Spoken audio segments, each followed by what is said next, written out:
Bonjour, dans le cadre des formations et de mes travaux autour des souffrances et violences au travail, ou encore de la fatigue produite par les normes sociales de genre, eh bien, j'ai tenté de développer deux outils pédagogiques inspirés du violentomètre.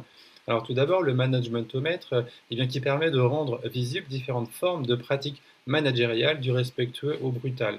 Ensuite, le fatigomètre de genre, qui aide à comprendre les mécanismes d'usure produits par les normes sociales de genre et les systèmes de domination. Alors tout d'abord, je vous propose ici, pour débuter, une courte présentation vidéo du managementomètre et je consacrerai une vidéo sur le fatigomètre dans un second temps. Alors tout d'abord, pour ce managementomètre, l'idée est simple, entre guillemets, rendre visibles des situations qui sont souvent difficiles à nommer quand on les vit. Entre un management respectueux et des pratiques réellement violentes, il existe toute une zone grise, et bien souvent cumulative, faite de signaux faibles, de banalisation, d'implicites et de dérives. Et les différents retours que j'ai eus en ce moment précisent bien en tout cas ces éléments. L'outil prend donc la forme d'une échelle colorée.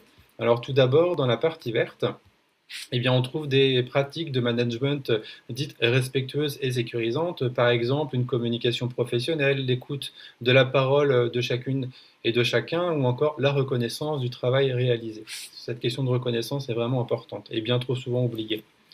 Puis apparaissent des situations plus problématiques, mise à distance relationnelle, contradiction dans les consignes, banalisation des tensions ou des difficultés exprimées.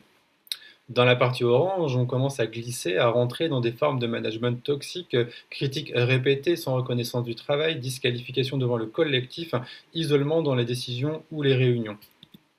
Enfin, la partie rouge décrit des pratiques brutales qui peuvent porter atteinte à la santé des personnes, intimidation, pression, conditions de travail dégradées ou atteinte directe à la dignité. Et je précise en jaune que les situations peuvent relever du harcèlement moral et dans ce cas doivent bien évidemment aussi être signalées.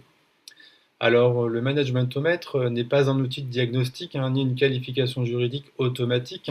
Je l'ai vraiment pensé comme un support pédagogique destiné à analyser des situations concrètes de travail, débattre ensemble, collectivement, et remettre le travail au centre des échanges et surtout penser davantage l'humain. Les situations décrites ne sont pas figées dans une catégorie selon le contexte, leur répétition ou leurs effets. On le sait, un même comportement peut se situer à différents niveaux de l'échelle. Alors je précise que la souffrance n'est jamais seulement une affaire individuelle, elle dit vraiment quelque chose des organisations, du travail notamment, du management et des conditions dans lesquelles le travail se fait aujourd'hui.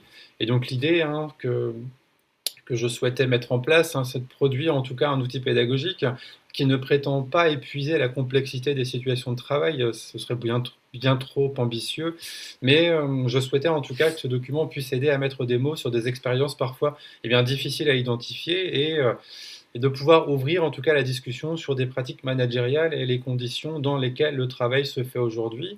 Et j'espère voilà, que ce document pourra être utile dans différents espaces, formation, espaces collectifs, des collectifs de travail ou des temps de réflexion d'ailleurs, autour de la prévention des risques psychosociaux. Alors je vous souhaite une bonne découverte de l'outil et au plaisir d'échanger. À bientôt.